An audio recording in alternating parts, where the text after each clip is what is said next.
You're listening to the Electronic Media Collective Podcast Network. Yeah, it's a mouthful. For more great shows like the one you're about to enjoy, visit electronicmediacollective.com. And now, our feature presentation. This is Randy, and in the future, people will appreciate the convenience and the speed at which they can turn on a light switch without having to consult their Google Assistant. This is Melanie, and in the future, all bedrooms will come equipped with bedroom fans for the nighttime sleeping noises. And this is Jesse. In the future, new computers will not just come with a voice-activated Siri, Cortana, Alexa. They will come with a virtual tech-savvy teenager that knows exactly how to do what you want to do and can show you how to do it, but will also be annoyed that you don't know this already. Hey, Brandon, can you show me how to get to my emails? Good. You're old. How do you not know how to do this? Ugh.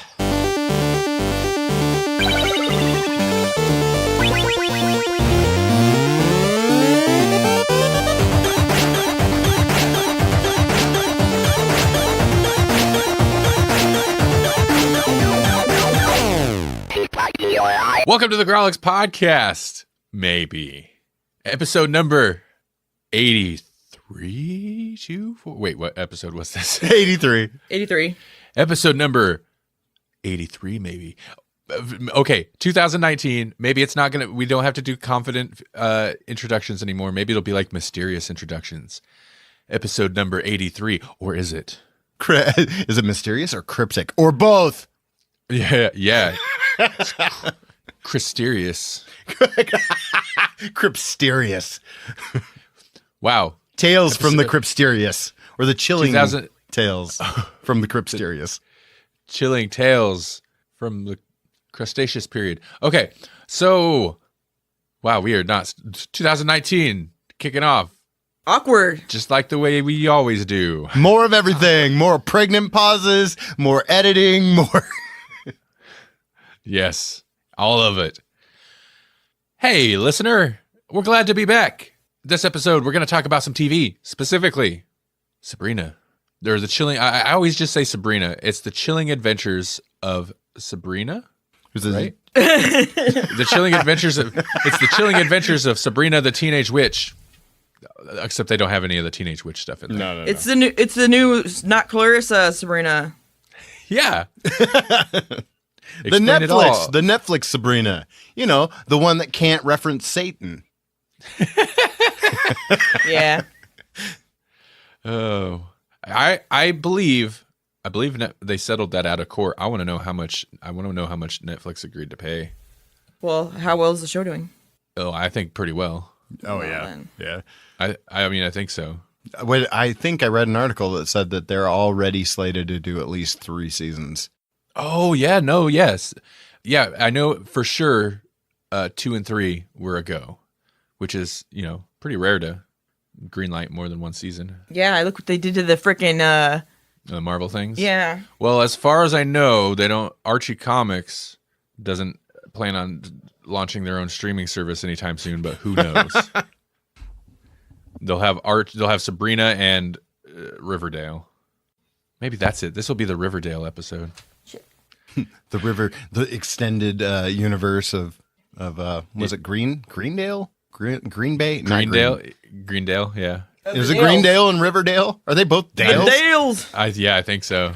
I could be wrong. Or is but it I think so. Bayside? No, Bayside is Saved by the Bell. Yeah.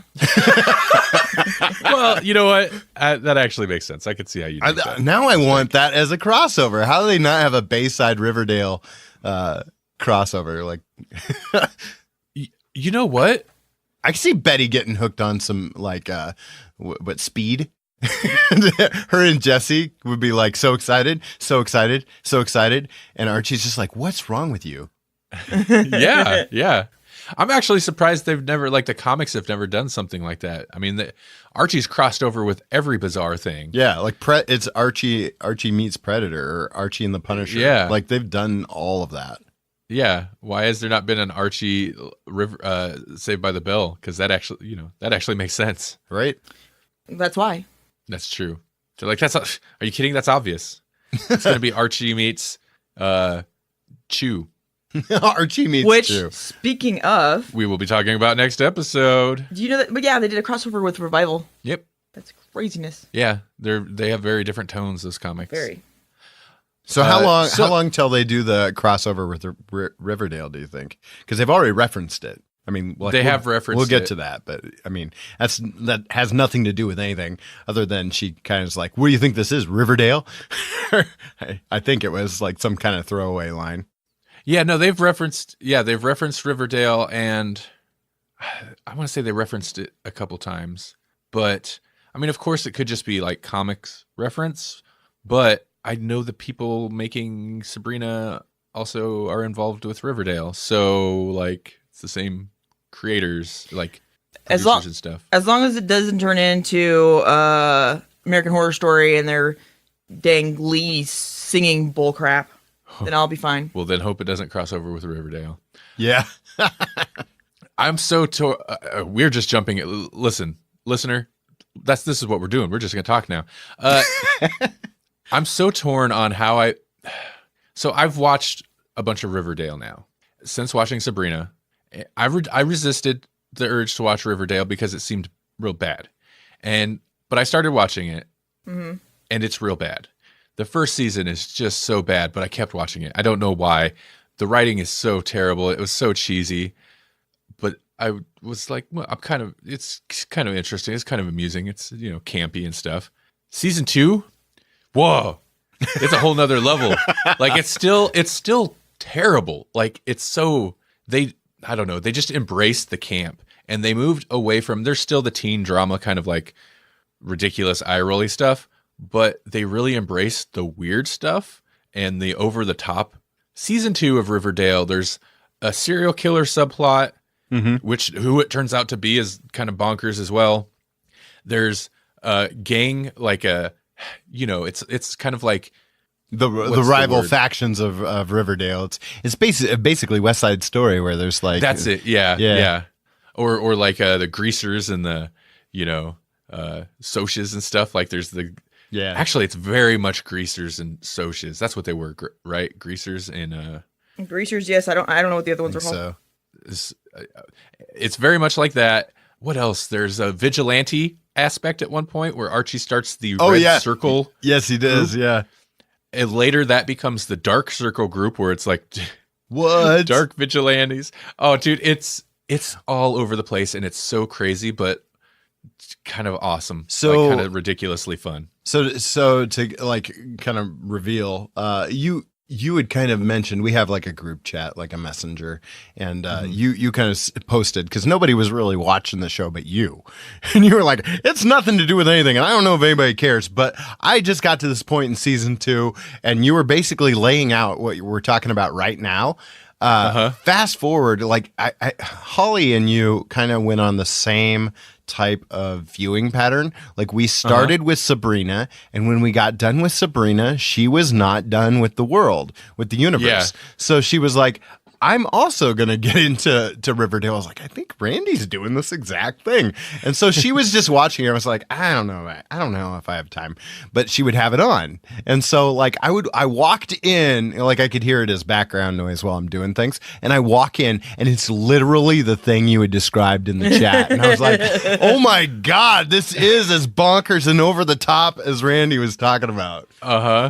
Dude, there's like slow motion brawls in the rain while half of the gang is running to like warn all the adults in the that are at a town meeting that there's a serial killer coming into the town meeting. Like what? And What is this? And Jughead's in a wife beater, and he's like, this is his pivotal story plot moment where he has to choose between his old friends and his new gang. It's so insane. Like, what happened to Jughead? Why isn't he eating cheeseburgers? He cuts a lady's tattoo off of her arm. I was like, what? Yeah. He's in the gang life now, okay? Whew. Man, yeah, he went thug life. He didn't choose the thug life. It chose him. It did. That's craziness. It's so funny. Betty's a cam girl sometimes. Maybe they hinted at that subplot. It's just all over the place. So watching I still don't know how I'd feel about it because Sabrina, I feel like is so much like such a better show in like every regard. The writing I feel like is much better. It knows what it's doing, like where they're going, and the production is. I mean, we'll get into it more, but yeah, Sabrina looks amazing. I love the like production style, and you know, Riverdale tries like they're you know, it's stylized, and I actually feel like the first season, because that's one thing I was kind of looking forward to is like, well, I know it's stylized, and I like the look of like the promos they do, and I know that's promos, commercials, but yeah. Like that's kind of part of its thing is it's stylized. Mm-hmm. And the first season, I was like, okay, it's kind of stylized, but it's a little disappointing. But I feel like actually as the show goes, like most shows actually get less of a budget as it goes on. But it feels like it got more of a budget because it looks better in season 2. And I know they're into season 3 now. And I kind of, I think I got caught up to current and then fell off because wait, who's got time to wait a week before watching? Right. Who does that? Doctor Who. Yeah. Who does that? But I'm still, the tonally, like, Sabrina's kind of fun. It's a little goofy sometimes. But I feel like tonally, I don't know that a crossover would work because Sabrina's camp and Riverdale's camp are just different. Yeah. They're warring camps. Yeah, exactly. Although I wouldn't be surprised to see some Sabrina level like magic weirdness pop up in Riverdale. That actually could happen based on how bizarre some of the theme episodes are, because like they had like a whole Breakfast Club episode and like I caught some of that and was like, what is going on with this show you watch? And why is it that I can't help but stop and look at it while I walk through the room? They did this D&D. I don't know if I. Oh yeah, that's the same episode, isn't it? Like it's back in the day, and it's flashing back to Betty's mom because she was a big time gamer. Yeah, they did this D&D thing where all their parents played this game, but they did it's almost a little bit playing on the themes like I did with the Halloween special, except like actually they kind of directly. I didn't pull mine off so well. Not that they are, but so they're playing on this the D&D satanic panic, moral panic thing. But I think the show's kind of caught some criticism because they're kind of playing into it in the way that you wouldn't want them to play into it. Like it's not a commentary on like how ridiculous the moral panic of, you know, the satanic panic D&D thing was. It's like, yeah, these kids are getting obsessed and they're killing themselves. And it's like wait, what if it was right? What if the satanic panic was right? Yeah, exactly. So it's caught a little slack for that, but it's still entertaining and dumb. Yeah. As good as it is, it's like as good as entertaining as it is to me, it's still like I still find things where I'm like, oh, it's so dumb. Mm-hmm. But unlike shows like Arrow when it was really going downhill, or like the weaker stuff of Legends of Tomorrow, like those shows will be dumb, but those shows will be dumb in a way that like kind of makes me angry, where I'm like, let's just stop it, be better. Oh, yeah. And Riverdale is so dumb where you're just like, what? All right. Well, whatever. Just get to the next crazy thing. Who's a serial killer now? Right. Which parent is murdering people? That almost makes it sound like Twin Peaks. Yeah, I mean that's been like something they've a comparison I've heard of the show, and it feels like yes and no. It's like, yeah, I get it, and I don't know if Riverdale would exist in quite the form it does if it weren't for like a show like Twin Peaks. Mm-hmm. But at the same time, I don't know. It could stand to be way more like Twin Peaks and be better. Yeah.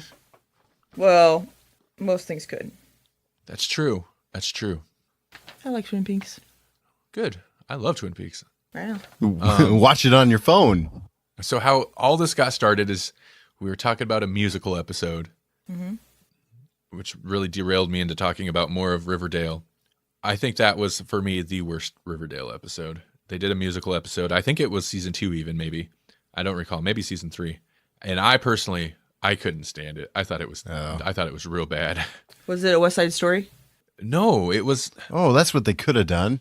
If it was season 2, you know, like that would have been perfect.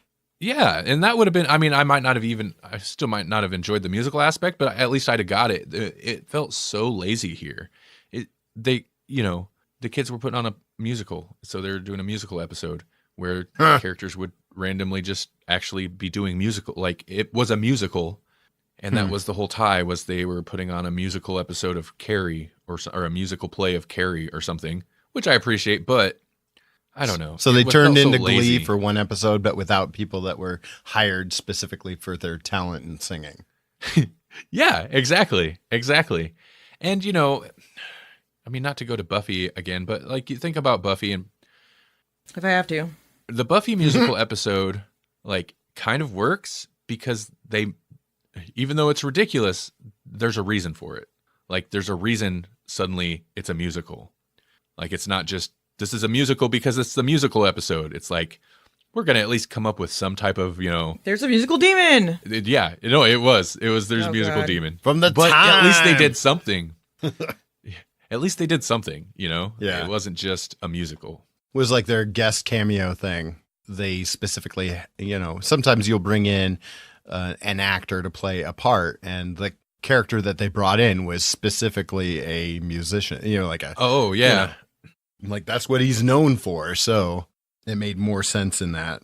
Kind of like the musical episode of Flash and Supergirl, which is, again, not my favorite episode, but to kind of tie it together with that Buffy thing, like the whole premise was based on this kind of guest cameo character of Music Meister or something like that, which was a character that they brought over from, I think, one of the animated series. And they gave, like just to really drive home that whole meta thing. All three of these characters were on Glee. Supergirl was originally, she was a cameo in the last season of Glee. What's his name? Flash. That guy was one of the bad guy warblers from season 2 of Glee, and then their guy, the Music Meister, wound up being Darren Criss, who was like the head warbler from that show. So. I would actually say I appreciate the way the Flash incorporated the musical aspect more so than even like Buffy, because Buffy, they had it was a musical demon was influencing the world, and it's like, that's weird. Like, how does that work? Of course, it's magic. It doesn't matter. It's magic. Right. But how does that really work logically or logistically? But with Flash, it's like it wasn't like a musical in the world. They were trapped in like musical dreams, kind of, right? Am I right? Yeah, and that was the meta's power was to do that. Yeah. So, and that kind of works better for me. But it's like, it's exactly that though. There was a reason for it. right. Yeah. But it didn't hurt that every character in that dream was like John Barrowman, who legitimately are like musical superstar over in the UK. It is pretty incredible. Well, and what's his name? God, what was his character's name? But Gray is like a opera singer or something, Oh yeah. well-known theater singer. Yeah. So whenever he would start singing, it was very theatrical style or operatic almost. Like I don't care much for musicals, but when a huge percentage of your cast are all well known for being able to sing. Joe West is a jazz musician. And... Yeah, exactly. You almost kind of have to. Especially if it's a show, like, it's all camp. It's a CW show, The Flash. It's, kind of fun. So, God, I'm so behind on all the CW shows. They're pretty good. Arrow's still, I think Arrow's, it's better, but it's still the weak link for me. But the Elseworlds stuff, they just wrapped up this Elseworlds crossover. Pretty fun. Was it? Yeah. I enjoyed the last big crossover they did. I'll have to check out the crossovers have actually gotten better, because the last one was the Crisis in the Multiverse kind of thing. Yeah, and it was the Nazi planet. Oh yes, Crisis or on the Nazi Earth X universe. or whatever. Yeah, and that's pulled straight from the books. Like that's the same thing in the books. Earth X has always been that one where the Nazis won. Well, this is going to tie into Crisis on Infinite Earths. This Elseworlds is going to, because it's basically it legitimately has the Monitor. Like the Monitor shows up, and he is the thing that creates the Elseworlds. It still blows my mind that CW shows are pulling just these insane characters from the comics that you just wouldn't have ever expected to see in a live action thing. Ralph Dibny, man, he's one of my favorite characters of the last season. He's still one of my favorite characters. The elongated man. Crazy. Does he still show up and stuff? Yeah, he's still around. Wow. Yeah, I don't think I finished last season. I need to. I don't even have any clue. It wasn't my favorite season of The Flash, but there were things in there that I really liked. And the core thing was that it wasn't a speedster. You know? Oh, yeah. Like that. Yeah, because it wasn't like the best season of Flash, but it also was different. So I respected it. At least they tried. which is good because they needed to break away from the speedsters. Yeah.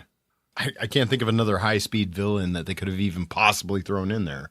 We needed a break so that Reverse Flash could be a thing that anybody cared about again. Yeah.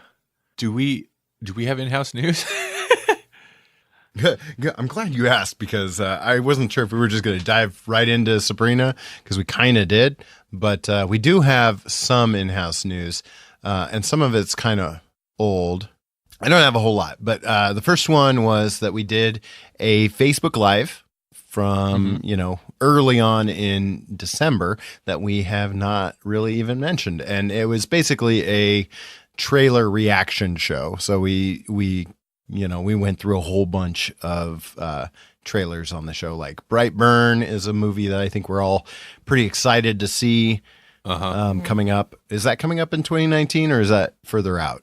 No, it is 2019. It's not soon, but it is sometime this year. Okay.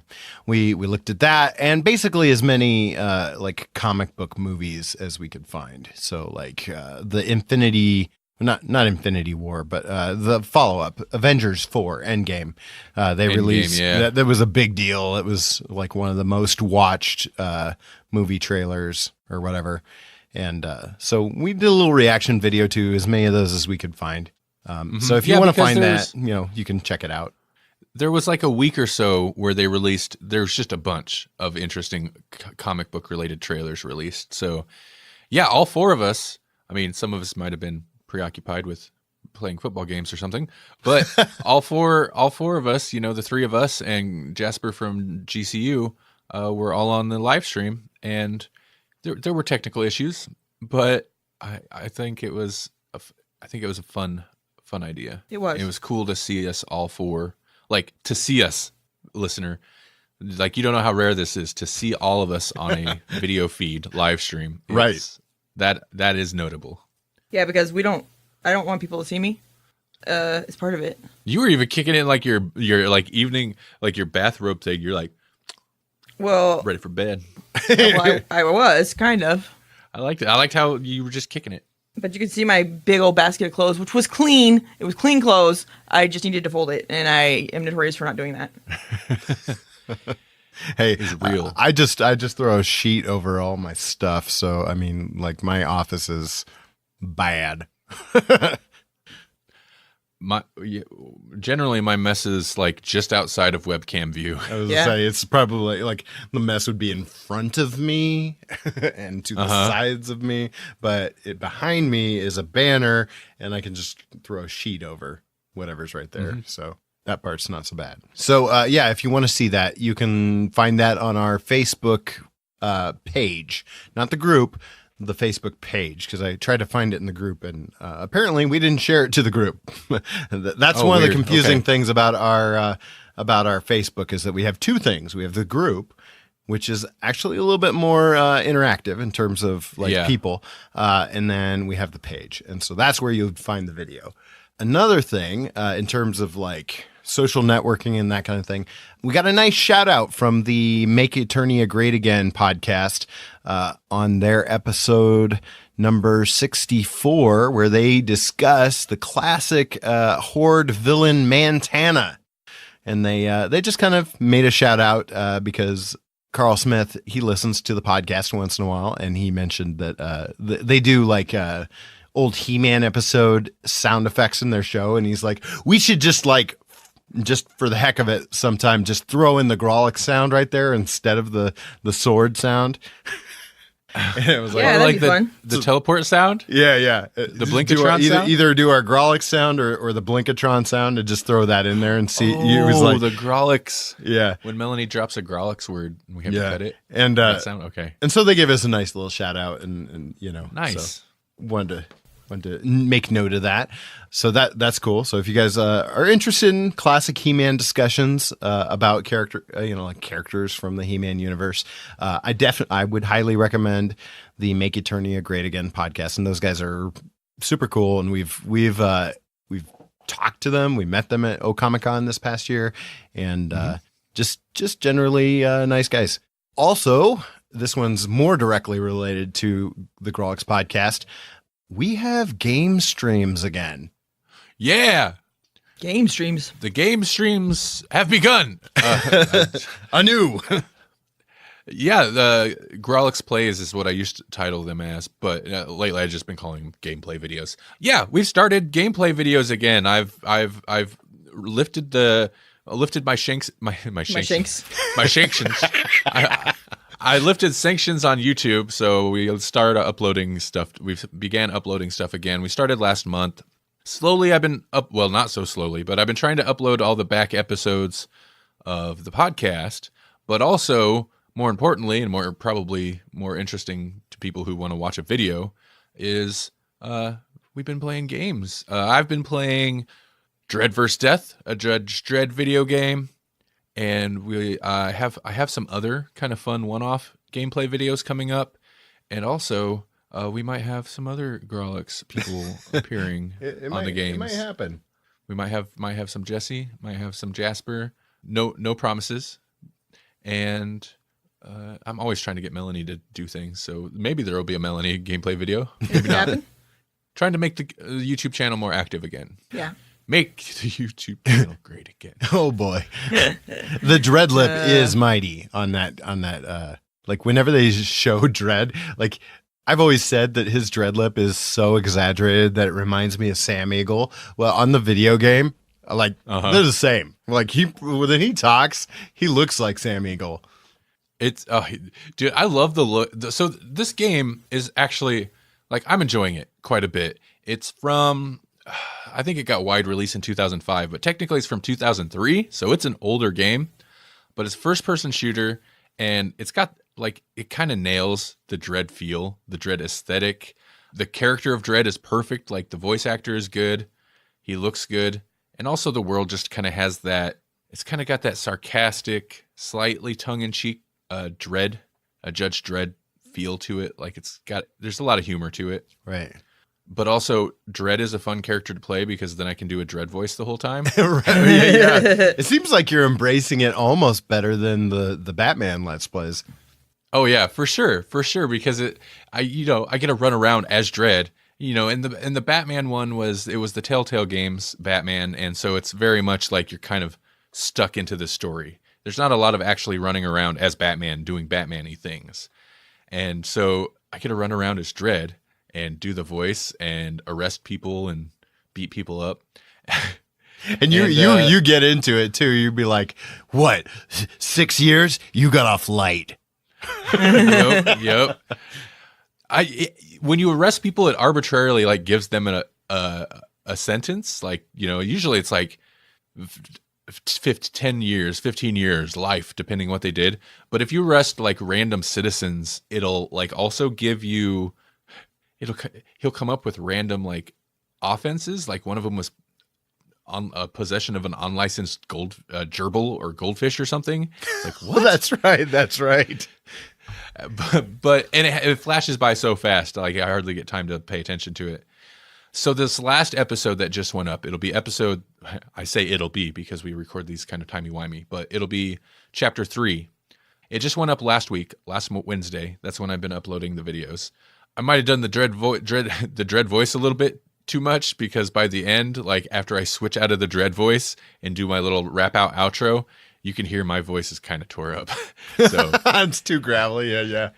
If the gameplays go on kind of long and I'm like doing a lot of Dredd voice, it kind of takes its toll. Like I want to knock out a couple chapters in a day, but I find like 30 minutes and I'm like, I gotta stop and let my voice Right. like deal. You're not with used to talking while you play games. That's not a thing. No, yeah, exactly. And then throw the Dredd voice. It's not even that. It changes. Justice hates walking in circles. Is he the only character you can play? Yeah. Oh, okay. So far, anyways. There are other characters that show up in the storyline, at least from the two that I've seen. What's her name?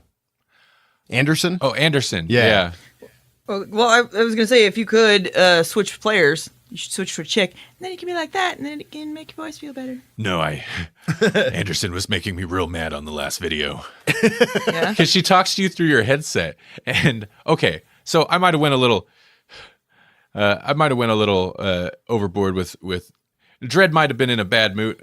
I wasn't in a bad mood, but Dredd might have been in a bad mood on the last video. And he kind of did some things he shouldn't have, like assaulted some people after they were in their handcuffs. But at one point, listen, they were in a death cult. So? But at one point, like I handcuffed this person in a death cult, and Anderson over the headset says, I'm putting you in for a recommendation. And the death cult lady says something about death will be coming to you. And I was like, oh yeah. And I punched her. And of course, it's Judge Dredd. So one punch. That's right. He kills them. Yeah. And then Anderson immediately after saying, I'm putting you in for a recommendation. So, Dredd, that's enough. It just starts reprimanding me. So I'm just like, Anderson, make up your mind. But it's fun because it gives me stuff to work with like that. Am I or am I not the judge, jury, and execution? Dude, exactly. That was my reasoning. I'm like, what? You can't tell me what to do. This is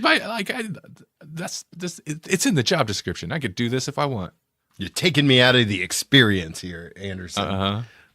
I was just gonna say, I found if you do assault too many people after they've been arrested, the other judges will come after you, and you can't continue the game. It'll say mission failed. So that's interesting. So it's kind of like almost like D&D reputation points, like in Baldur's Gate. It used to be if you like murdered people, then they would send, I don't know, like the mage police after you or something. Yeah, no, like I was a little surprised to find it, but I was doing this wasn't recorded. There was a cutscene that, for whatever reason, I didn't get recorded between levels, so I had to go back and play through the level real quick, which, by the way, when you're not doing the Dredd voice and trying to record a video, I can actually play through that game pretty quick. Oh, yeah. So I blew through the level, and in doing so, I was just like kind of messing around a little bit and shot a whole bunch of those prisoners after they were arrested, and just to see what would happen. And yeah, there's definitely a point which the other judges all turn on you, so... There is a line. You can't be. Yeah, there's a line. You are the law unless you break the law. Yeah. No one's exempt from the law. Not even me. And I am the law. It's so fun to say. Yeah. I got to stop. It's so fun to get into it, though. All right. The last thing that I had, just real quick, our brothers within the EMC podcast network. Yeah, it's a mouthful. Roman Podcast, they send out a holiday card every year, and we received ours. And so that's 3 years running. We've gotten a very nice Canadian, surprise, Canadians are nice, holiday card. So does that mean I'm going to have to make them another one that's going to take another 3 years or something? Just give them one every 3 years. There we go. We get 3 cards, they get one. We have the whole set now. Yeah. They've sent out 3, and we have all 3. This year they sent stickers, too, with the old logo and the new logo. Yeah, I love that there's the old logo and the new logo. Yeah, I dug that. By the way, guys, the new logo looks good. Yeah, I like it. It's tasteful and tasty. Yeah. If you don't know what that means, you need to go check out their podcast to find out. Fortunately, not nude. Yeah. They do this thing. Oh, Yeah. okay. It's tasty. It's tasteful. It's nude. They request nudes, which could sound like a super sleazy thing, but it does. It's fun. It's part of the It fun. does sound like a super sleep. And they do so realizing they're not actually going to get nice nudes. Yeah. Yeah. They're going to get probably other podcasters, mostly guys. Well, you asked them about that, didn't you? Were you on an episode where you asked them, do they get nudes? And they were like, oh, yeah. Yeah, I was on one of their episodes. I was on their 100th episode. They did like a 100th episode special. And me and Rob from the Emotionally 14 podcast, I think, were guests on that episode.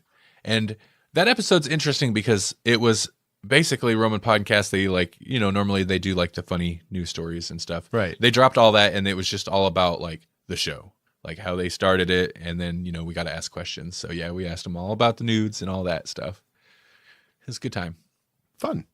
Well, thank you. Wow. Thank you. And Merry Christmas right on back to you. Merry Christmas, you Canadians. You crazy Canadians with your imported donuts. I still don't know why you do that. What? They import donuts? Are you It's so serious? weird. According to Jesse. According to the alternate headcanon of me. I don't think they understand it either. They don't. I don't understand it. I started it. Well, they should import biscuits because apparently, Yeah, the right biscuits. yeah, Yeah. Mel's hot biscuits. the flaky kind, they're the best. I've heard of those. Sorry, he has a. Yeah. Have I played that promo or that little bit? They've referenced the biscuits. Yeah. Yeah. I know. The beard oil. That Sam's Club membership is really paying off. Yeah, they did a pretty amusing promo for us. So I'll have to drop into this episode. It's been a while since I played it. Okay. All right, come on, we're in. This is awesome. We're in the Grawlix studios. Look, it's a plate of Mel's hot biscuits. I've heard about those. Oh my God, check it out. Jesse and Randy's beard oil. I didn't know you can buy that in buckets. Well, that Sam Club's membership is really paying off. Okay, let's get in their computer and drop this promo. Okay, let's do it. We're the Roman Podcast, and in the future, we're sneaking a promo on the Grawlix show. Okay, no, okay, seriously. Go. Here we go. I'm Roman LeBeau, And I'm Rob Gast. and we're from the Roman Podcast. We're just two Canadian guys getting together once a week to put our own spin on weird stories and trending news. That's right, you can get our show every Wednesday night on iTunes, Stitcher, Google Play, the Laughable app, and of course, here on the EMC Podcast Network. Okay, I think we got it. Put that on their show. Now, let's get out of here. Yeah, hang on. While I'm in their computer, I'm just going to update their comic book pull list for the next few months. What are you adding? Captain Canuck, of course. Nice. Anyway, Oh, okay. You did get some beard oil. You got some beard. Randy got some beard oil. I got some beard oil for Christmas. Sweet. I haven't used it yet. I don't know what to do with Not it, all but beard oils are created equal. So Really? hopefully it's a good one. Yeah. Was my brother-in-law. He tried a beard oil for the first time and it was like, oh my, like his wife came in and she's like, oh my God, it smells like vomit. It smells like bile.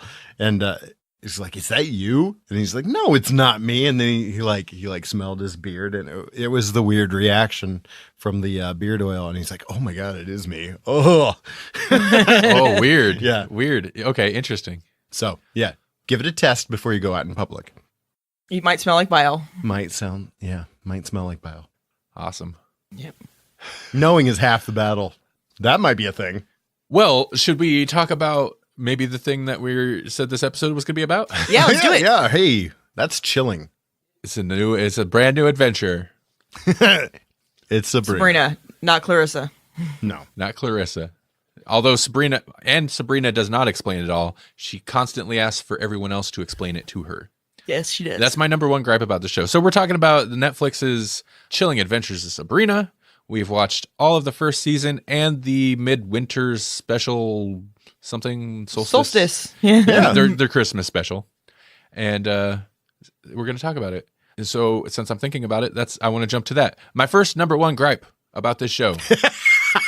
Just right out the gate. Right out the gate. Because honestly, I actually thoroughly enjoyed it. I was just say, how do you know we like it? We're going to get right into tearing it apart. Dude, that's true. Like, yeah. The things we like most, we jump right to the things we dislike. Because you got to get that out of the way. Yeah. And I don't dislike it. It's just so consistent that it constantly made me question it. Did her aunts not explain anything? Like, I understand why they do it. It's exposition. It's Right. Sabrina goes into this whole witch thing not knowing apparently a single thing. Right. Because everything needs to be explained to her. She has to ask them, well, what's that? What's this? We're going to eat a witch? What's that? Like, which I get, because then the characters have a reason to say it out loud to the audience. Right. However, it doesn't make any sense that Sabrina, they've raised her till she's 16 and told her nothing about any of this. Like, she doesn't know anything, including the holiday thing where, you know, like I said, they're going to eat a witch or whatever. It's like their Thanksgiving, basically. Like, that's their yearly Thanksgiving holiday, and she knows nothing about it. Like, what did you guys do every Thanksgiving up to now? Maybe she wasn't allowed to partake of it because she hadn't signed the book yet. Maybe, but like, when you're raised by witches, and they're like grooming you to be a witch and join their like witch, I guess coven, but it's like their church is kind of how they play it. The Church of Night or whatever. Yeah. You think they'd like indoctrinate her a little bit to it? Like, was there were there children at the church during that service though? I don't recall there being children there. No, so it might be a thing where you don't even know about it until you are it. Oh, that could be that. Okay, that kind of makes sense. But my point still stands for everything else, because they need to explain every single thing. I clueless. can kind of forgive it, and part of that is because I was raised Missouri Synod Lutheran. And there is a point where I got to college where there was a world history class that I took, and he basically gave me not me specifically, but the class. He basically gave us the cliff notes of what Lutheranism is, what the concept is behind some of this this religion. And it's like I've been this my whole life, and then I get to one class in college where I get the Cliff's Notes, bare bones explanation of what I quote unquote believe, and I'm like, whoa, what? And then I start thinking about it. I was like, oh my God, yeah, that is what they've been saying this whole time. And I'm kind of appalled. And so like, having lived that myself, I'm kind of like, okay, I can see where Sabrina woke up one day and was like, wait a minute, I believe in magic, but I don't believe in none of this other crap. Wait, what's this now? Yeah. Wait, I got to put my name in a book? Okay. Well, I guess. It's just, it's one of those things, like as a kid, just growing up in the faith, you just accept it because that's what faith is. That's what all the grown-ups say. Faith is this. You just don't question this because this is what we believe. So I think that's a major thread in kind of the story of season 1 is her not just like we're being introduced to the faith, but she's awakening to what does the faith actually involve, and she doesn't totally agree with it. When I was in when I was Catholic school, I should say. I'm not Catholic, but I went to Mass anyway because I didn't want to be a weirdo. Right. And I would stand when they stand and sat when they sat and kneel when they kneel and say all the stuff you're supposed to say. But I didn't actually listen to any of it, but it got to the point where we were eating lunch in the gym because we did, and they rang a bell, and it's supposed to be a prayer bell. I don't know, it's for something, but I like stood up and started clapping, and then I'm like, wait a minute, what am I doing? And everybody was looking at me, and I'm like, oops, and I'm like, sorry, I got confused with all the stuff you guys do all the time, you know. Is this the hokey or the pokey bell? Oh man, we dove right into blasphemy in this show already. But we're talking about Sabrina. No, but during that's what we're supposed to during do. that same period, I was supposed to be getting confirmed, and I took it super seriously. And I was like, I'm not going to sell my soul until I, am sure about this stuff. Where's the fine print? And so I was like, yeah, no, I'm not doing it, and I never did. Sorry, but I wouldn't do it. And instead I studied other religions, try and find which one was right, and I could not find one. So, yeah, so that's where we're at. But my point being, even though I knew that that wasn't what I wanted, I was just conditioned to it just out of habit from following along with everybody else. Right. And that's how religion works. Yes. So I kind of buy it, as far as that goes. It is a little... it's a little much because we see it in every episode. Yeah. So there's no gradual release of this idea that, she's slowly, seeing little cracks in the wall kind of thing.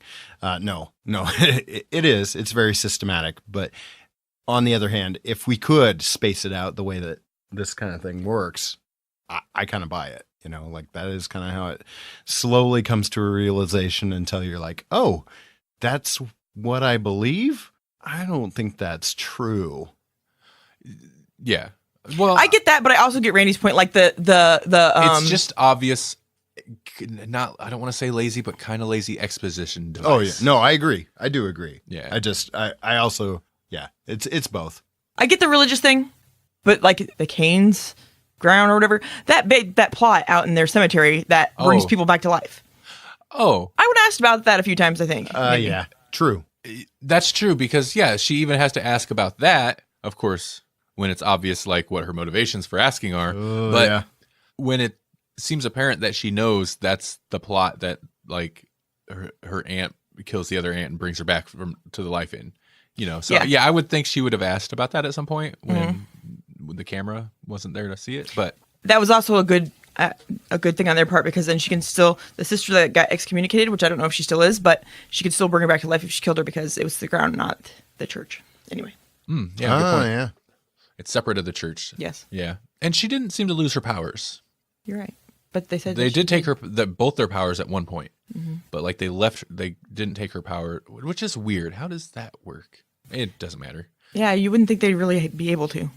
Like, yeah, it seems like if they're essentially like, kind of a different species, or at least that's the way they feel, like the way they act, then maybe Satan could take back the power he had given them, which seems like a boost, but they should still have their like witchy knowledge of potions and stuff. Yeah.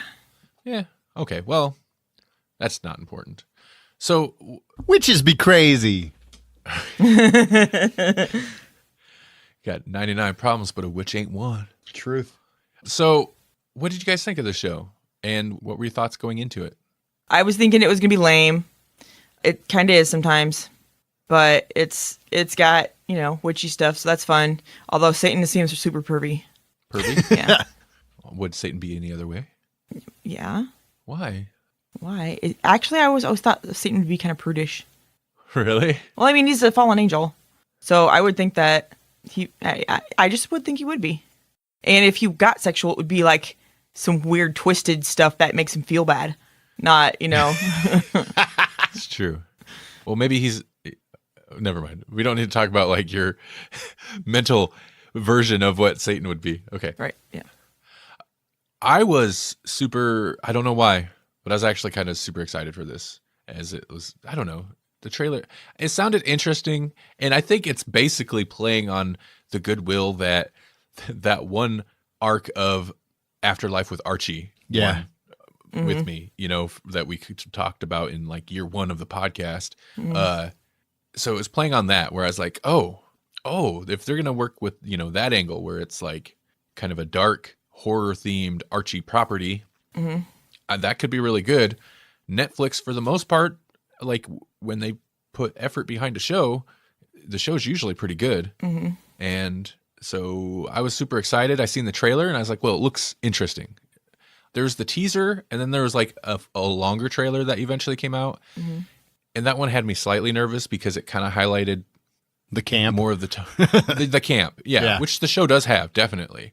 So in a way, that trailer was good because then it kind of like put that expectation at me. So I wasn't like blindsided by what logically I should have knew was there anyway. But that trailer did like highlight, for one, that it was going to be kind of hard-edged because they showed some kind of brutal stuff. I think one of them happened to be the aunt bashing the other aunt, but they're not necessarily going to pull punches. And visual style, got a better look at that. So I was super excited going into it, and I started watching it. Man, it seems like they dropped it just before Halloween, right? So I was in the Halloween mood, and it is the most Halloween show that ever Halloweened. True. TV. Yeah, true. It's so I don't know. I loved it. I'm totally on board. It's not without, a few problems. It's a little cheesy. That said, for the most part, I like all the characters that I think you're supposed to like. Some of the characters I don't care for, but that's just because the characters themselves are jerks. Or they're lame. Or they're lame. And I don't care for her human friends, with the exception of the boyfriend. Oh yeah, I like him a lot. I think he's great. He's Like, written casting really is great. well. He's written almost the most realistic character in the whole thing. Yeah, really. Her female friends, and I hate to be that way, but They're lame. they are kind of lame. I like that they have something weird going on with each of them. The one with the ant, the dead ant, I don't understand where that's going. Like, I don't get that at all. Yeah. Like, I get kind of what the ant is doing for her. Like, I don't. well, it's the whole like kind of gender identity issue. Okay, like, it addresses that. So I get what the point of that is. Like, she's got to have somebody to, I guess, kind of be a role model in that respect. But I don't think it's really Grant. I think she's being fooled. yeah, Oh yeah. Yeah. she's being Yeah, bedazzled by somebody. Yeah, we're going to see that in season 2. I don't know what's going on, but it's weird. I was a little surprised there was no mention of it in the Christmas special. It's probably that guy that was inhabiting that other guy's uncle. Oh, you think the demon or whatever Yeah. that happened? Oh, Yeah. oh. Hadn't That's when it showed considered up. that. It was after that, wasn't it? It was right Yeah. after they exercised it, yeah. Interesting. And her other friend with the cunning, I at least like the cunning a little bit because it's clearly Yeah. The Shining. Yeah. right. It's clearly The Shining. Like, it's the cunning. I almost think the Simpsons were more clever when they did the shinin, you know. But so that aspect I think is a little more interesting. That said, like, I don't know, those characters just don't give me much. To like, they feel. I hate to be this way. They feel a little bit too much like they serve the social Yeah. issue that they represent. Yeah. And it just feels a little too hammered, like too on the nose with them. Time will It's fine tell. that's- Maybe they'll flesh them out, but right now they don't get enough screen time to be anything but. Yeah.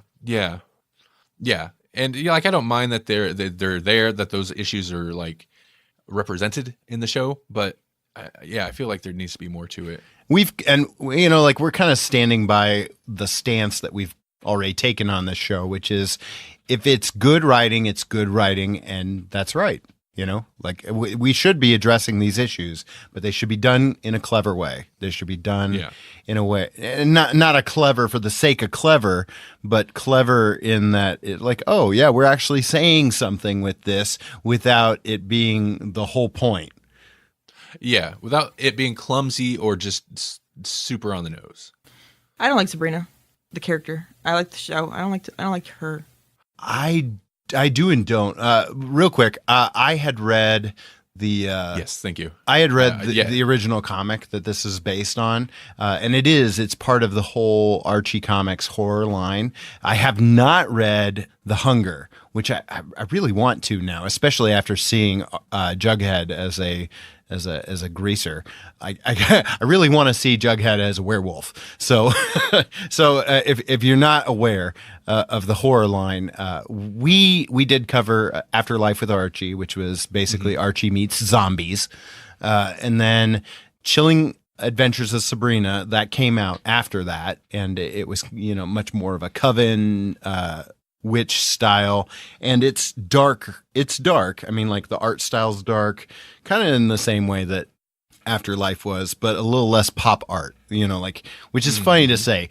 You can see it sort of in the intro, like the theme music for each episode. That is taking from the art style of the comic, but the comic itself is even more textured. Like, they kind of Roy Lichtensteined it up. They kind of made it a little more pop arty for the intro. Yeah. But anyways, it's a much grittier. I feel like you get a little bit more of the backstory of what's happening with. They open with what happened to Sabrina's parents, kind of thing. And it's pretty grim. It's some pretty grim stuff. So the comic is actually a little darker, at least from the onset. A lot of the elements are very similar between the show and the comic, but I did like that was a little bit jarring at first, and that's where you said like that second trailer helped set the expectation, and I totally agree because this would have maybe been off-putting to me had I not known. Okay, there's going to be a little bit of camp. It's not going to be full Melissa Joan Hart, but it's going to be kind of campy, and so I like the blend. I do. I enjoy the show overall. So to bring it all the way back to what Melanie was just about to say, I agree. I don't totally like Sabrina, but I do initially like Sabrina. Like, I think you're supposed to like her kind of at the beginning, even though she's a little bit high and mighty and whatnot. But towards the end, I don't like her. She makes some really questionable decisions that I am not on board with. And I remember there's kind of a tipping point in the series where it's like, okay, she has generally high-minded ideals and they generally pan out. But at a certain point, her high-minded ideals are wrong and foolish at best. See, that's kind of interesting because for me, okay, I initially liked her, but then like a couple episodes in, it's clear like I get it. She's kind of immature, but after a while, it's just like, get off of your high horse, lady. Like, yeah, she gets kind of annoying, but I feel like once she starts making some really bad calls, I mean, they could have been okay calls, but she definitely gets to a point where it's like, it's like a hubris, like a building hubris to the point where she thinks she can just pull off anything. Exactly, and she gets to that point, and then there is a turning point in that respect where it doesn't go out, it doesn't work well, and that's part of the reason I like that episode so much. And we can maybe get into that a little bit more, but I feel like after that point, I kind of start to like her a little bit more, or at least potentially could like her more because she's. Had her comeuppance. She's kind of had her comeuppance, and maybe will be a bit more tempered in like just what she thinks she can accomplish. Well, maybe because then the last episode happens, and you're like, okay, well, yeah, all right, Neo, we get it. Yeah, but and something I hadn't realized, but I think how Netflix will have like little descriptor words for genre and stuff for shows in the app, and like. This be like horror, comedy or whatever. They put coming of age on there, like it's a coming of age story. Well, yeah, it is, I guess. And I was like, oh, okay. But then, like getting further into the season, I was like, this might be one of the most effective coming of age, like yeah. In terms of telling that arc of like growing up. And that's part of the reason I really liked that episode that Melanie and I kind of had a discussion about the episode where things kind of go bad for her. That's part of the reason I really like it because it is so much like she's immature, she's childlike, she's got she is kind of smarmy, and she's just got this attitude like she's invincible, and then to realize like she learned that a real hard lesson and how it hit her, and like it's one of those things where like you can tell for her anyway, like her character, it's one of those things, the whole world's gonna just seem different to her now, and like I kind of like that aspect of a coming of age story where it's just like somebody thinking they know the world, and then like when the reality of life like hits them and they realize, oh, almost an epiphany, but not like in a good way. Yeah, and I think that's like, I don't know. So in that respect, I think as a coming of age story, I think the first season handles it super well in a way that I really enjoyed. That kind of hit me because I have emotions. Because I'm a real human being. Because I'm a real human being. I didn't care for it. And Melanie did not care for it. I didn't care for it. I don't think that we are that stupid. I don't think that we need half an arm slapped in our face. I think it's unnecessary. I think I think you have interesting. I don't disagree with your ideas on it either. But do we want to get into specifics on this? That's one of the more interesting parts of the season to me. Okay, if you want to. I mean, I don't. I basically, before we do, I want to get into a drop a spoiler warning. Oh yeah. Can we talk about some of the things we did and didn't like before we get into really specific plot points, or should we do that after the fact? No, let's do it now. Okay, let's do it now. Specifically, one of the things that I think about right off the bat is like I like a lot of the characterizations, and like the cast is pretty consistent. I mean, like in terms of performances and stuff, sometimes I think Sabrina has the most, I don't know, dialed in delivery or wooden delivery of the group, but she also has some of the better delivery in other scenes. It's like when she does the exposition stuff, which I know she has to do, I feel like that is not her strong suit. Like when she has to explain a bunch of stuff to the noobs, it's like, I don't think you're good at it. And maybe that's part of the reason she's unlikable. I don't know. Beyond her, and maybe, like you said, the two sidekicks, which also feel a little ham-fisted anyways. Michelle Gomez, holy cow. I mean, I'm so glad you mentioned her. She's incredible. The aunts are both awesome. The cousin, was it Ambrose? Yeah. Mm-hmm. He's pretty cool. He's a pretty compelling character. I liked him in the comic, and I still like him. I still like him in the show. So I like all those things, and I would be remiss. So I'm going to say it right now. They have somehow made finches the creepiest freaking animal on the face of the planet. I never thought the finches were creepy until now. I think I commented to Melanie while we were watching it. I was like, it's such an interesting idea, and I can't believe they did it, but it's like they managed to take these little, like, cute little birds and make them seem so intimidating. Like, just them being there. Man, the tension just ratchets up with, like, one little cute little bird, just, like, looking around. And then it's, like, 6 birds, and you're like, oh, crap, get out of there. Yeah, exactly. These tiny little birds, like, you are in trouble, run.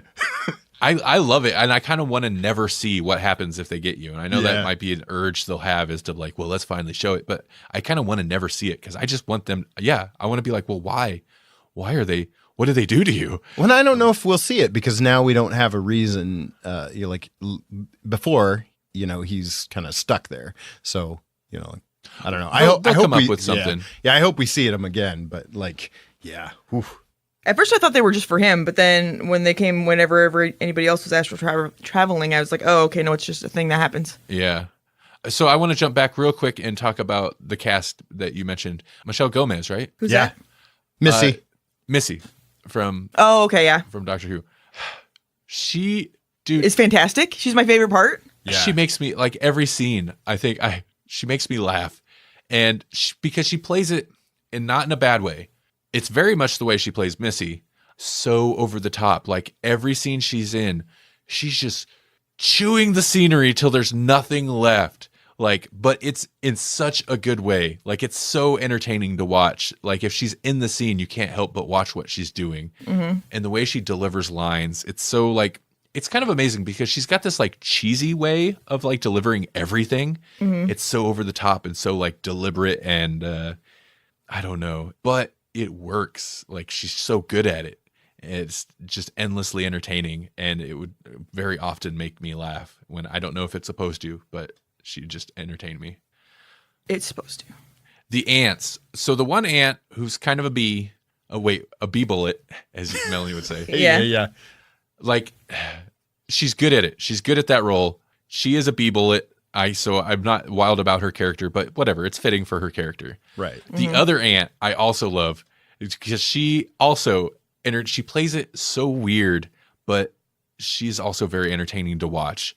And she's very humorous in a much more subtle way, I feel like. Mm-hmm. Yeah. And just some of her delivery of stuff, like when, I think one of the first times you get a glimpse of kind of like her humorous, like her demeanor, is when that one stabbing victim guy shows up. She's got a stabbing victim, and she's telling, I think, the one aunt, we've got one coming in because they run this mortuary. Yeah. Or whatever it is. And, but he was stabbed, the poor thing. And the one aunt asks something, and the other aunt's like, but he was stabbed. So sad. And just to, like, I don't know. I can't explain it. Just her delivery was great. Right. And then Ambrose is, he's a cool guy. Like, he's just super cool. And in all the ways that, like, the sidekick characters are kind of ham-fisted, he is not. Like, somehow they wrote his character pretty well, I think. I mean, maybe you guys disagree, but it's like, okay, the other ones feel like, okay, we're dealing with a diversity issue, But well, he could totally be like, oh, the gay guy. Yeah. But it's not played that way. No. Right, exactly. He's just gay, and, like, that's his character, and sometimes he's got a boyfriend, and sometimes he's, there's an orgy, but, like, it's not an issue. It's not made an issue. Right. It's just his character. You're right. That type of thing handled correctly, I feel like. Right. Mm-hmm. As a I can say as a straight white male. You can, well, I mean, you can see it. You can see both versions of how this could be handled in the same show. And like, how rare is that? It's like, oh, you handled this part of it super well. How did you screw up that part? Yeah. In fact, I'm very curious to see what happens with this relationship with that one guy, because there's something that's going to go somewhere. Something happened because the one aunt give him like a love potion. Like you kind of get the impression that the guy ended up not really being interested until she slips some more potion into one of his coffees. Give him a Mickey. And then he was the boyfriend. So I'm curious as to if that's going to be a thing. Because that seems like such a weird thing to throw in there, you know? But yeah, no, the family characters and Missy character were great. Some of the other characters, like the principal, was Belky or whatever. Yeah. I had him. It kind of took me out of it for a moment at first, just because he is who he is, you know? Like, I kind of like the character. I mean, at least he's not around a lot, you know? Like, that could be a little distracting. At first, I was like, oh, God, are they going to do this every episode kind of thing? But for the episodes he's around, it's like, it's fine. Yeah, he was okay, and he's not he's not supposed to be a likable character, but I didn't really care for him. I'm kind of glad that whatever happened to him happened to him. Yeah. The bookshop owner guy, though, I kind of liked him. He was interesting. I'm a little worried about what they're going to do with him, because something's up with him. It was just like, he's likable, so he's going to die. No, he's a bad guy. Or he's a bad guy, yeah. Because he had like lizard eyes or something towards the end of that season. Oh, that's right. When he was walking away after the one ant got a kiss. I know we mentioned the look of it, and it looks great, but I want to dive into it a little bit more. Sure. I love the style, the retro, but not like, because at one point Melanie was like, so when does this take place? Because they're all driving like 50s and 60s era vehicles. The color palette is a combination of very bright and colorful but also kind of like sometimes it's got the Halloween colors type thing going on. The town is just got a small America old, like 50s town look. But at the same time, Ambrose has a laptop. Like, so it's one of those things. Yeah. Mm-hmm. So I really kind of like that, where stylistically it seems kind of, I don't know. It's like, it doesn't hit you. Well, maybe it does hit you over the head with like the kind of retro aesthetic, but at the same time, it's not like drawing attention to I guess what would be anachronisms. Right. It's believably both a real and a fake place, you know? Yeah. Like we were talking, I don't know if it was on the pre-show or whatever, but we were talking about the hometown from our high school. And it was like, you know, it's kind of it's a place that exists in the modern world, but it's also kind of like really behind the times. So it's like, you know, you try to explain this place to somebody else and they either are or not going to believe you. They're like, oh yeah, there's this place that exists and it's both, you know, you can have your internet, but it's also super behind the times. Yeah, no, it is totally like the kind of place where you could be walking down the street on your, you know, brand new iPhone while some kid in a Letterman's jacket drives by in a cherry red 57 Chevy or something. You're right. It's just like, while there's like a street dance going on and you're like, yep, this is 2019 America. Right. Like it's that aspect is, there are places like that. So anyway, but I like that. I like the visual, like the sets I think are just great. They look amazing. They all have that kind of like I said, kind of retro, but also like there's the Halloween thing where I think she even says like, this town's pretty much like Halloween every day of the year. Oh, right. So I know some people had issues with, they did this thing, which is also kind of another older movie thing, where I'm assuming it's Vaseline. It could have been anything like that, but basically they'll like smudge the sides of the lens or an attachment to the lens. They'll smudge it with like Vaseline or some type of gel to smear the image, basically to like blur it. Oh, yeah. And the show employs that a lot, like fairly often. And I've heard people complain about it, but I kind of like it because for one, like it's an old technique that is not used that often. Sure. And it seems like they use it fairly often in the first season to really kind of highlight, like anytime they're in the forest, they use it pretty heavily. Yeah. They really kind of highlight just like, it felt like mystical places and things. Like you're not really sure if this is real. Yeah, my first watch through, like when she first goes into is like wandering around woods and stuff, I'm like, are these like woods or are they like woods where you go in there and you're in another like plane? Oh, like, yeah. I don't know. Like I kind of question that. And I think it's just woods, but I like that feel that it gives it. There was some fun cinematography stuff. Like I keep snapping in my mind. I keep snapping back to the corn maze stuff. Like also we talking about Salem. You know, like he's got an air of mystery about him. Like he doesn't talk the way. I mean, like I think he can like communicate and he can talk to Sabrina, but we don't hear it. You know, we just see.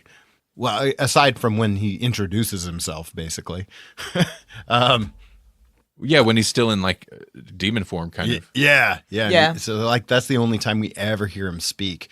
But there's the corn maze thing where something is hunting Sabrina, kind of thing, and the way that shot is really cool. And you legit feel that tension, and then Salem just like jumps in and takes care of business, kind of thing. You just get like a blur of him. Yeah, and like it must have been again like you get a blur of him in like his demon form or something. Yeah, where he's like this elongated black figure, which you're right. I like the mystery around it and the fact that he's not always just the cat. When he needs to spring into action, can take like his demon form or something or whatever it is. And they didn't overdo it. Like they really could have overdone that and just made him the answer to all of their problems in a lot of situations. But they did use him once or twice that way, but that's it. Like I feel like they used him sparingly and they used him just enough. No, yeah, exactly. They did use him sparingly. Most of the time it's like I kind of felt like most of the times like, man, it seems like that cat would be way more useful than he is. Yeah, like especially when they do like the dream demon thing, like I kind of expected Salem to save the day. Yeah. He helped. He did help, Yeah. but like it was still kind of up to Sabrina to like he helped cause a distraction for the most part, but that's about it. But you got to think too that he's like a fledgling demon or whatever. He's new, and that lady has like a name and stuff. She's like, That's true. whoever, the Queen of Dreams or Demon of Dreams. So she's got to, she's been around a while. So maybe he's a little scared to take on somebody who's his superior, sort of. That could be. Not necessarily that is superior, but Let's jump into spoilers. Okay. So we're going to do spoilers. Listener, if you have not checked the show out and it sounds at all interesting to you, I mean, if you've listened this far, I'm assuming it does sound kind of interesting, you should avoid the spoilers. And you should watch it because I feel like it's definitely worth a viewing. I don't know if you like Sabrina stuff at all or Archie stuff, you should check it out. If you like horror stuff at all, like we said, it's a little camp. There's kind of some fun, but there is some good horror stuff, and it is Halloween, like as in the holiday. It's Halloween, the TV show. Like it's if you like Halloween, you're gonna love the show. So we're getting into spoilers. spoil. We don't often give spoiler warnings. Consider yourself lucky. But we always do give spoilers, though. We always give spoilers, not always spoiler warnings. Sabrina's new enough, though, where I could see, people haven't gotten around to it yet. Yeah. So the turning point that I mentioned earlier is clearly when, what's the boyfriend's name? Harvey. Harvey's brother's dead. Yeah. And she brings him back, and that goes horribly wrong, as it should, as a good resurrection should. I did like her plan, though. To be fair, like I think she had a solid plan. She just didn't understand all the parts. Yeah. Yeah. It just didn't work. Yeah, exactly. I think there's some cheesiness to it, and Melanie can elaborate on the cheesiness specifically, but I think it's good because you do finally get that, like, she's not invulnerable. It's not just going to be her being smarmy and then like winning all the time. It's not going to be a Charlie Sheen Sabrina winning. You get to be like, haha, Oh, wow. B bullet. No, yeah, like it's like no, there's actually consequences, and I don't know. I enjoyed it.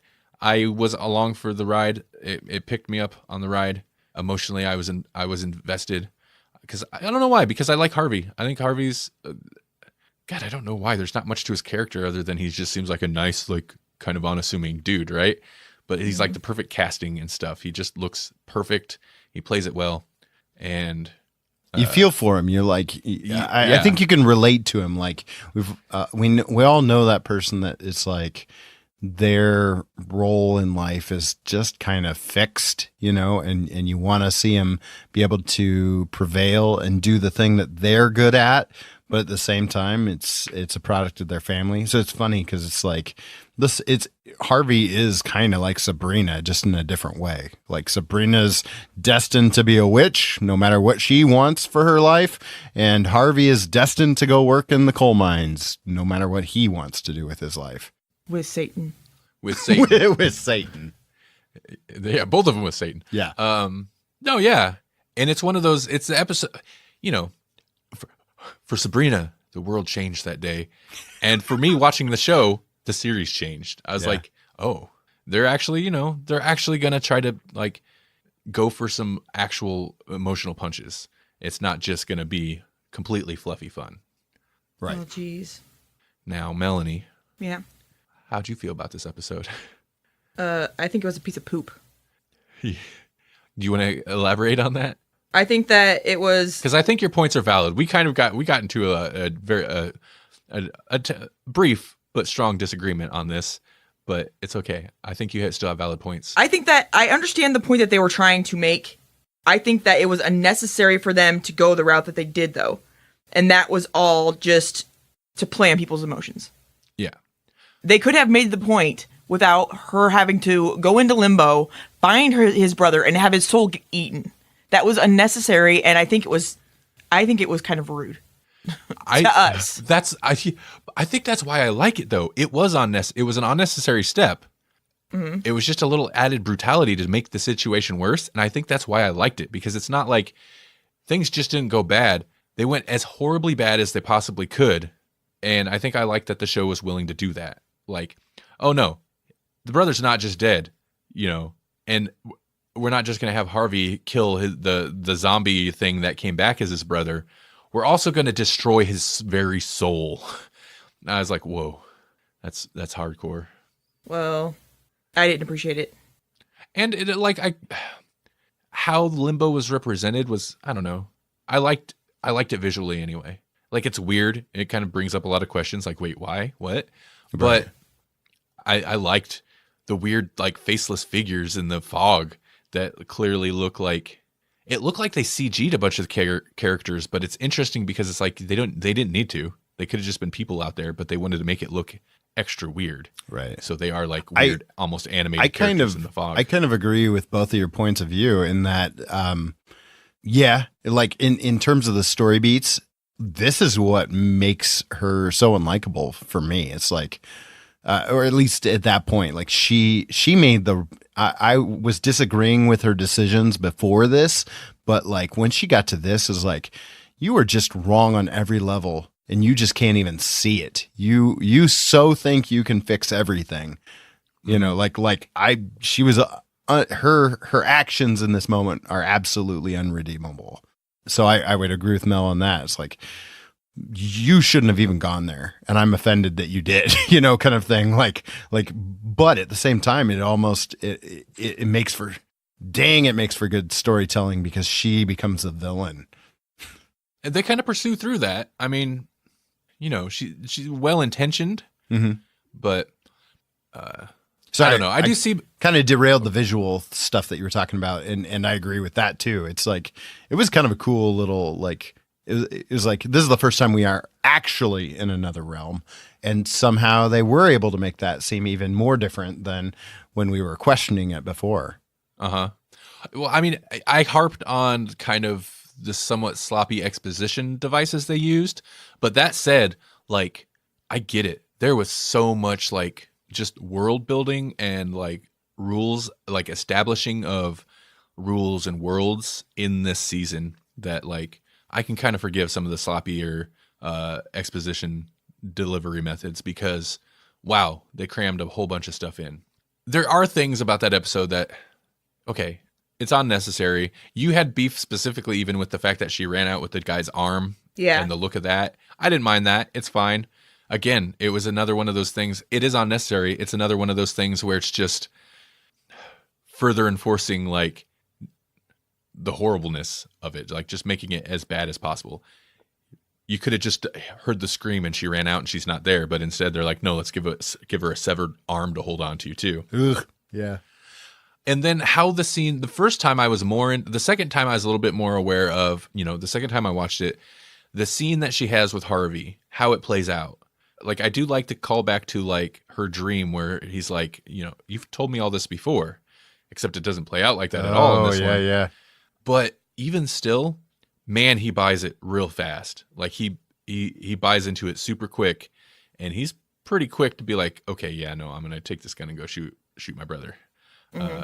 And I don't know. Part of it is maybe, again, it's Sabrina, and we're questioning the realism of this character's reaction. But that's what you do. That's what you do with these ridiculous shows. I don't know. He does kind of go to that fairly quick. Like he's willing to do that pretty quick. So I don't know if I necessarily buy that, but I think it's more the point of the situation rather than, they kind of got to expedite things. My whole thing is, I know that they're not going to just let it be done. And if they're not going to just let it be done, then why bother with all that extra stuff? What do you mean? Like her and Harvey. Oh. Just never have him on the show again, or... No, I like Harvey. Right. That's my point. Well, they got to play on this. There's got to be some romantic thing. No, that's not a romantic thing. If my significant other had my family's soul eaten, I would not only never be romantic with them, I would physically harm them. She did not tell him that, though. She could have been way more honest. Like, she withheld that piece of information, if I recall correctly. Well, she's like, well, he don't need to know that. She's right. Wonder if that'll come back to bite her. Like every other thing she's done. Okay, what are the other spoilers? Okay, well, let's just jump to the main thing then. So she signs the book. Mm-hmm. Yeah. I enjoyed that last episode. I actually think I liked the last episode more, the second viewing. Yeah, it seemed a little, I only saw it the once, and it felt a little like, I don't know. Forced? There's just a lot going on, and it seems fast. Yeah, it all seems rushed. There's kind of a lot of that this season. Like I said, about the last thing we were just talking about, they kind of have to expedite things because they really they blow through a lot of stuff, it seems like. And I don't know. In this case, I think I'm okay with it because they clearly wanted to, the big arc, other than the kind of just the general coming of age thing, but the big arc of her signing the book. And they clearly wanted to establish that this season. And I'm fine with that. But it did kind of make for just a lot of stuff. A lot of stuff happened. When it does finally go down, I guess I like it. If Sabrina, and I'm sure maybe she's some kind of super witch. She's the one. She knows witch foo. If she by herself can vanquish 13 spirit witches, the whole coven couldn't have done that without her. Yeah, I know. I agree. They are clearly setting her up as she's like the Blade of the witch world, right? She's like half human, half vampire, or whatever. She has special abilities that the others don't.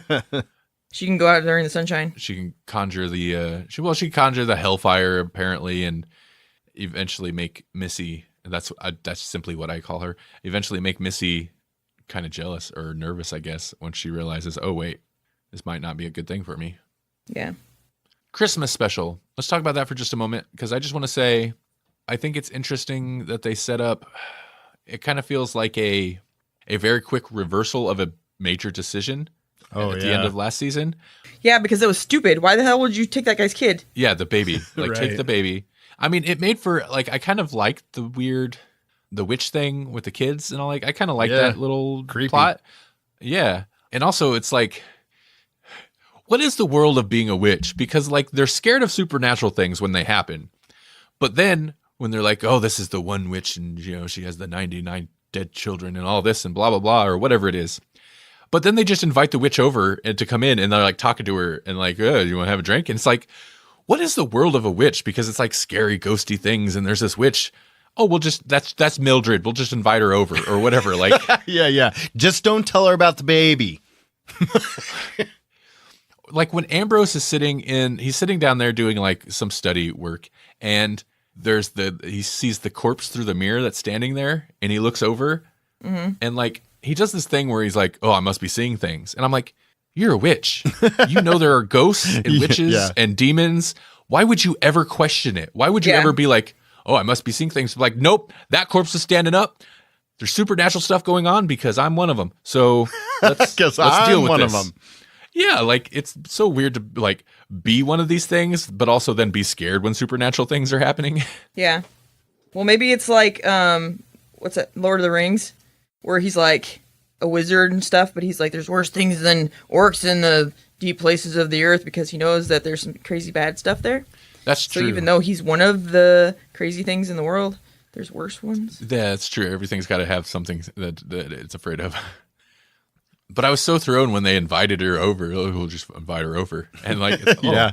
she's just Well, another witch. and then like the them. resolution was pretty quick too. Like, hey, we'll just tell her about this other horrible thing, and that will get them both off of her backs.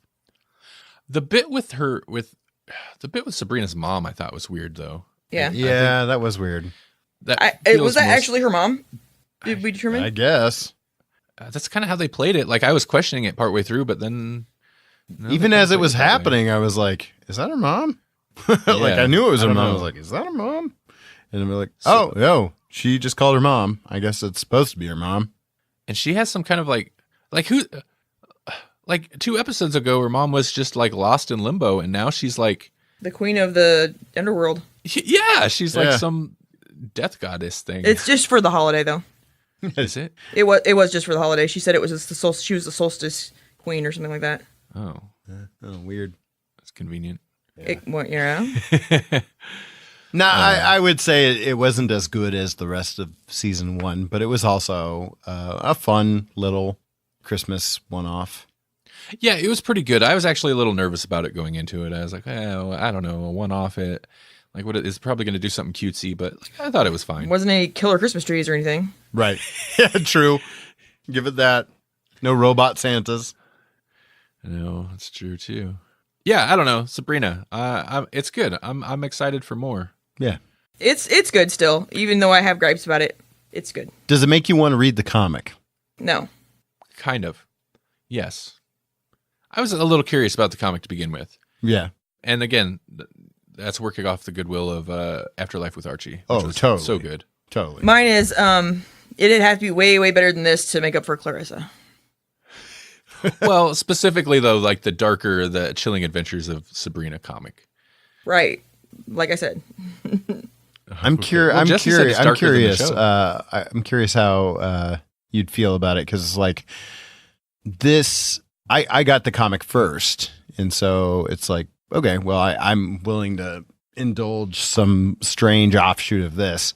Would the comic be too different from the show now? Like, I wonder how it goes backwards. Oh yeah, I see what you're saying. I don't know. I'm curious. I might have to check. Maybe that'll be a follow-up we can do. I do think it is darker. It's been a little while since I read it, and I only read a couple issues because that's just what I had access to. I kind of want to go back and read all of the available issues because I think there's only like 8 issues that are actually printed. So it's not like you can read the whole run, and it's not gonna, take you months. Oh, I will say about the show, Sabrina. I will say about the actress, and I agree with what I think Jesse said way earlier in this episode was, about her performance is kind of a little, her delivery on some things is a little wooden, a little stilted at times. I think she's good at reactions, but also from a casting point of view, I think she's pretty good because I don't know how old she is. I'm assuming she is at least 18, but her face, she actually looks like a 16-year-old. Yeah. I'd She agree looks with that. young, and it's kind of rare to actually get a show that's about like a teenager where they actually look like a teenager. She has kind of an innocent look about her that kind of helps to sell her character, I think. Right. And then you put her against like the 3, what do they call them? Sisters? The sisters, something sisters. Yeah. There's a Orphan weird girls. juxtaposition there. And then they have that weird scene where they lure the boys into the mine shaft kind of thing. And Yeah, and all those guys, I mean, I know they're just supposed to be like the jocks, but they all definitely are older. yeah. And the orphan sisters look like they're in their like mid to late 20s. Yeah, compared to Sabrina. Yeah. So yeah, you do like there's obviously the example of supposed to be one age looks way older, which is typically how it goes with shows. But They usually are way older. Yeah. I mean, they have to be for, want to hire some kid as your main character who can only work so many hours a day. If they do it right, you do. You find twins. Exploit them until they're 18. Right. And then they don't even want to do the thing that made them famous. Uh-huh. I'm excited for more. I'm very curious I'm sure it'll be a while. Maybe next Halloween we'll get more. Hopefully they won't wait too long. I don't know how much the show costs, but it can't be cheap. It looks like they put money into it. Especially after they paid for Satan. Oh, yeah. Next season might look a little cheaper. What could do that? Satan, maybe? So that whole thing, I kind of get it. I mean, it's like, come on, Church of Satan. It's a fun show. But Church of Satan don't care about no fun show. I kind of get it. That's not even the real church. Well, it's different. There's the Satanic Church, and then there's the Church of Satan, and they're different organizations. I know, and one of them's not even a real church, in my opinion. Well, no. And that's the one that sued him. Yeah. Yeah, no, they're not even like the actual Satanist religion. I like the religion as Satanists. They're like the organization that is like tired of Christians, so they like, well, we're going to start the Church of Satan and like just be jerks, right? Which fine, whatever. They can do that. I would be amused by whatever antics I'm sure they get up to. But on the one hand, I'm a little surprised Netflix or somebody working on that show didn't key into the fact that that's a trademarked image specific, because they could have done Baphomet. What is it? Oh, yeah, Baphomet or whatever. Yeah. Baphomet image, even with the fingers up and all that, that's not necessarily the trademark, but the whole thing as a whole, the appearance as a whole is dead on. Yeah. That trademarked image down to the two children standing there at the statue. Like, right.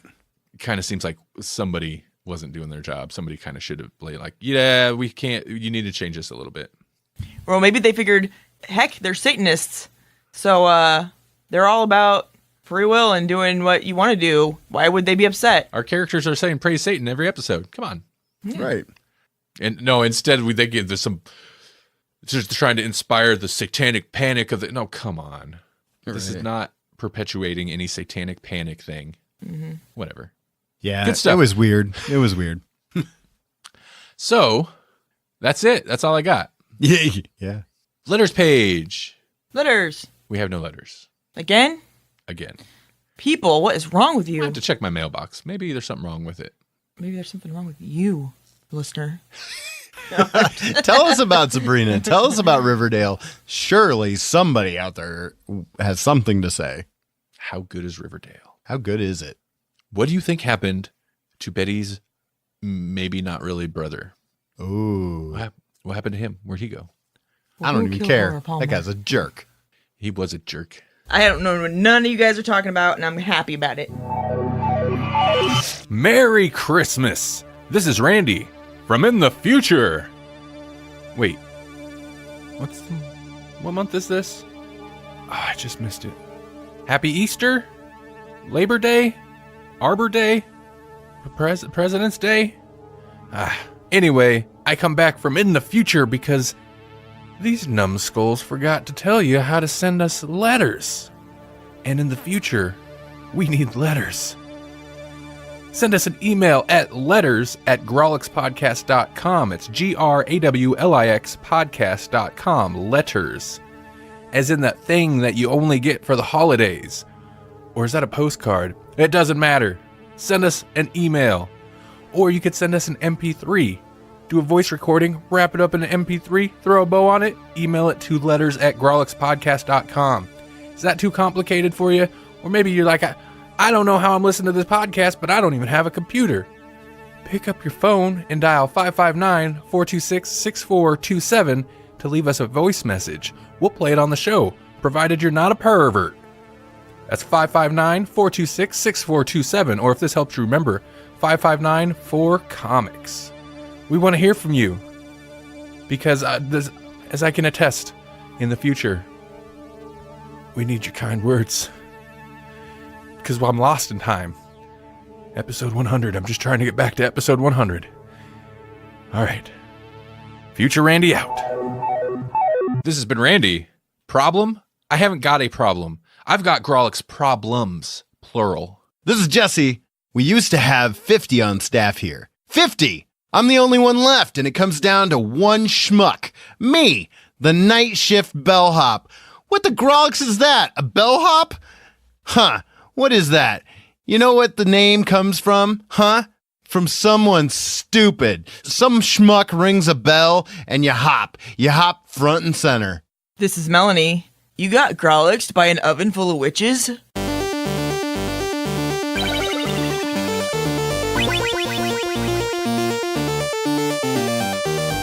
Thank you for listening to the Grawlix Podcast. The Grawlix Podcast is a production of the Electronic Media Collective and Vorpal Arrow Studios. For more Grawlix Podcast, visit grawlixpodcast.com. Like us on Facebook at facebook.com/GrawlixPodcast, or follow us on Twitter at GrawlixPodcast. We're also everywhere. All the time. All at once.